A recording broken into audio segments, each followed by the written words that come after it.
Всем привет! Я продолжаю свой рассказ о том, как происходит процедура беженства в Австрии в реальности, со всеми жизненными мелочами, о которых просто никто не рассказывает. Еще раз повторяю, что наряду с повествованием текущих жизненных ситуаций, всю процедуру я буду аргументировать законодательными актами в подтверждение своих слов, но по мере повествования, при подхождении к точкам, когда такая аргументация необходима. Сразу оговорюсь для диванных экспертов, что я имею юридическое образование и опыт работы, все мои действия четко взвешены и юридически обоснованы. Итак, после заселения в карантинную комнату и маломальского ее обживания очень хотелось сполоснуться под душем после такого насыщенного дня. Я прошел к душевым в мужском туалете и, оставив то, что было на мне, в пределах видимости, чтобы не уперли, отважно шагнул в кабинку из нержавейки, стараясь ни к чему не прикасаться, чтобы чего-нибудь не подхватить. Я потянулся к крану и понял, что он тут не такой, как обычно. Его принцип действия был иной. Нажимаешь на кнопку, и вода начинает течь из душа. Рядом две ручки, как у обычного смесителя, и ими можно было настроить, насколько теплым будет душ. Вода течет какой-то запрограммированный промежуток времени и затем сама отключается. Отключить ее самому невозможно, я пробовал. Вот так и моешься, периодически тыкая на эту кнопку. Возвратившись из душа, я отпустил в душевую свою жену. Надо сказать, что все действия происходили поздно вечером, можно даже сказать ночью. И никто нам ничего не сказал и ничего не запретил, хотя у нас на руках и на двери в нашей комнате висела вот такая вот бумажка на нескольких языках, предписывающая правила и часы приема душа женщинами. Особенно порадовала оговорка о наличии социального работника, сторожащего вас у дверей душевых. На утро нас разбудил резкий звук открывающейся двери, и кто-то на корявом русском языке крикнул нам: «Русские, обед!». Мы встали, оделись и умылись. Надо отметить, что раковина в туалете была одна единственная. Можно сказать, что это было большое корыто из нержавейки, которое имело множество сливных отверстий и кранов.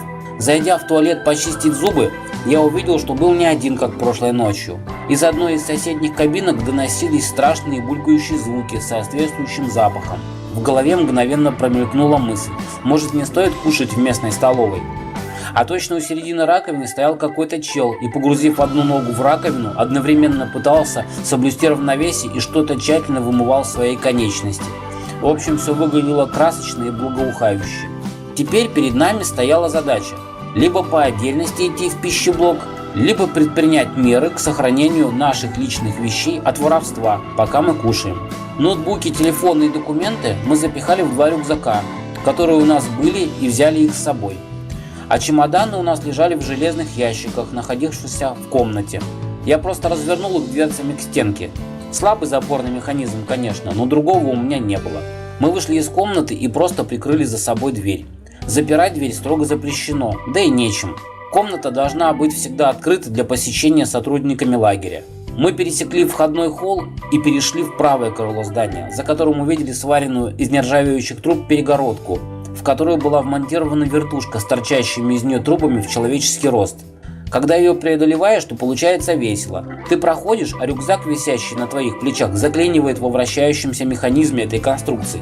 И в итоге тебя всего заклинивает в этом барабане.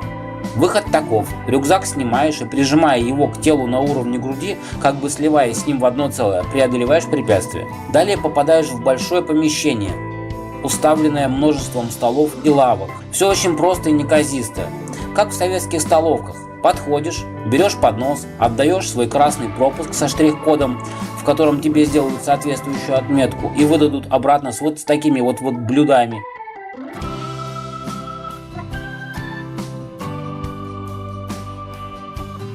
Почти как ресторан. Выбираешь, где свободная лавка, и топаешь кушать. Пока кушаешь, можно с интересом оглянуться по сторонам и рассмотреть поподробнее, кто тебя окружает. Тут есть много национальностей: иранцы, пакистанцы, индусы, афганцы и много похожих на них по виду. А кроме того, много негров, которые выглядели очень своеобразно, и с пальмой на голове, и просто с дредами. А те, что были постарше, приходили почти в костюмах, прямо как в американских фильмах. В столовке было достаточно шумно. Позади всех лавок в конце зала стояли два полицейских в в полном обмундировании с дубинками и, скрестив руки, надменно наблюдали за всем происходящим в зале. Почти все сотрудники столовой тоже по виду выходцы из вышеназванных стран.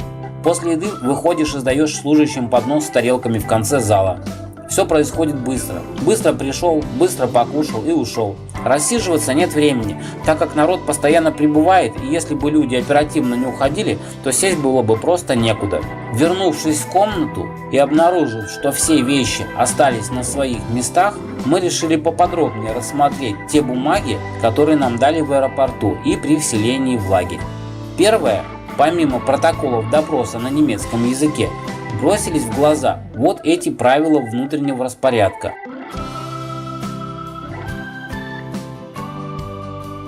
Напечатанные на русском языке. Далее следовала памятка о противопожарной безопасности и брошюрка со схематическим планом расположения зданий корпусов в лагере. На обратной стороне брошюры яркими цветовыми полосами были разграничены различные фазы, инструктировавшие вновь прибывших о их последующих действиях, обязательных к исполнению. Мы находились в красной фазе, и было воскресенье. Все административные корпуса в этот день не работали, и мы, по сути, были предоставлены на этот день самим себе. Кроме всего вышеперечисленного, нам также дали бумагу с предложением услуг психолога и листовку о возможной работе в пределах лагеря. Работа в лагере разрешена только в качестве уборщика и мойщика грязной посуды с ограниченным рабочим днем. И самое главное, с просто смехотворной оплатой труда. Просто не имеет смысла даже заморачиваться. День был в самом разгаре, и мы решили выйти и прогуляться по территории лагеря. Взяв с собой рюкзаки, с которыми мы практически не расставались, с наиболее ценными вещами и документами, мы вышли на улицу. Лагерь занимает довольно обширное пространство, на котором стоят корпуса для размещения беженцев. Если я не ошибаюсь, то лагерь рассчитан вроде где-то на 2500 человек, но в момент, когда мы там находились, было, наверное, человек 800 всего лишь. Многие корпуса стояли просто закрытые, без людей. Сквозь окна, на которых не было занавесок. Кстати, в лагере вообще занавесок нет ни в одном корпусе. Так что это жизнь в аквариуме и на виду у всех. Но я отошел от основной темы. Итак, сквозь окна во многих зданиях было видно, что внутри стоят такие же двухъярусные кровати, как и в нашей комнате, сдвинутые в кучу, и ими явно давненько уже никто не пользуется. Так что информация о перегруженности Трайскирхена – это миф, пришедший из 14-15 годов. Из соседнего, стоявшего напротив нашего здания, постоянно доносились какие-то молебны. И, как нам потом сказали, туда определяли одиноких, несемейных мужчин-мусульман. В дальнем углу лагеря стоял корпус, в котором жили явно только одни негры. Так что в размещении беженцев явно чувствовалась какая-то система. На следующий день с утра, а это был уже понедельник, к нам подошел сотрудник лагеря и предписал идти в корпус 13 для последующей регистрации. Нас собрали в небольшой комнате, всех, кто прибыл в лагерь за текущие выходные, человек 15, наверное, набралось.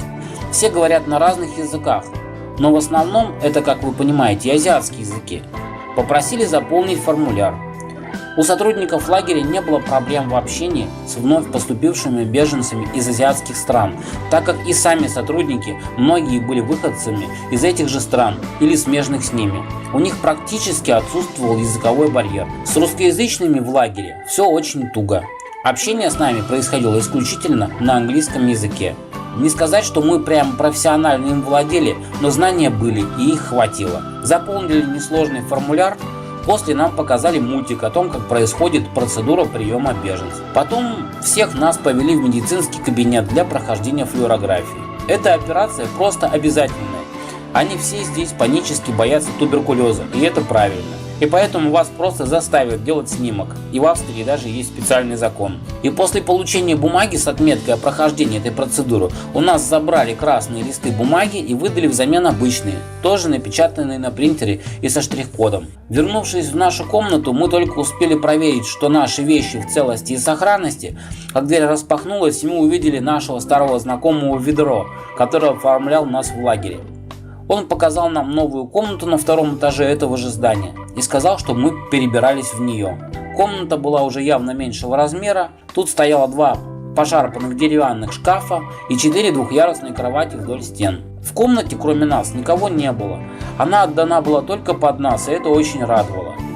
Вообще, отдельные комнаты, если есть возможность, то дают только семейным парам. Одиноких мужчин и женщин, как правило, валят в одну кучу с разделением только по гендерному признаку. Так что оказаться в компании с очень сомнительными личностями, если вы одиночка, шанс большой. Двери, как всегда, закрывать нельзя, и поэтому жену я переместил на новое место, а сам занялся переносом матрасов, подушек, чемоданов и всего прочего из старой комнаты в новую. Спустя небольшой период времени все было закончено, и можно было сказать, что мы переехали. Мы поймали пробегавшего мимо Педро и выяснили у него, что с нашими новыми пропусками можно покидать территорию лагеря на небольшой период времени. Круто!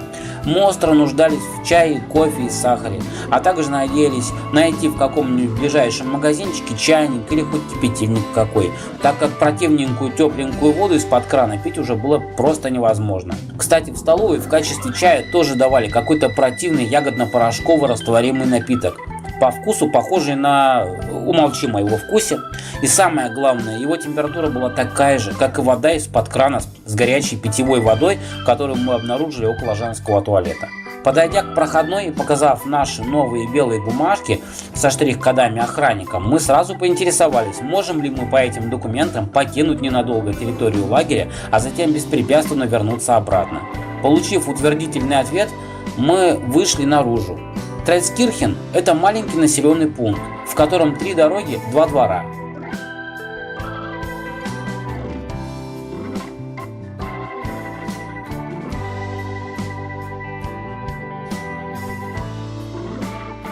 Пройдя вперед по улице, мы наткнулись на продуктовый магазин, войдя в который мы увидели на полках майонез, ряба и сгущенное молоко.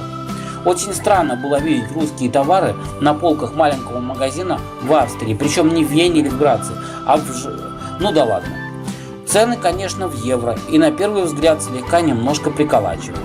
В общем, мы нашли и чай, и кофе, все купили, что нам было необходимо за наличку, так как карты почему-то здесь не принимали. Мы, немножко погуляв по этому городку и замерзнув, дело это было в ноябре, пошли обратно в лагерь. Суммарно мы отсутствовали не больше часа. Подойдя к проходной, мы показали наши бумаженцы и пропуска и пошли дальше внутрь. Но дальнейший разворот событий предположить было просто невозможно.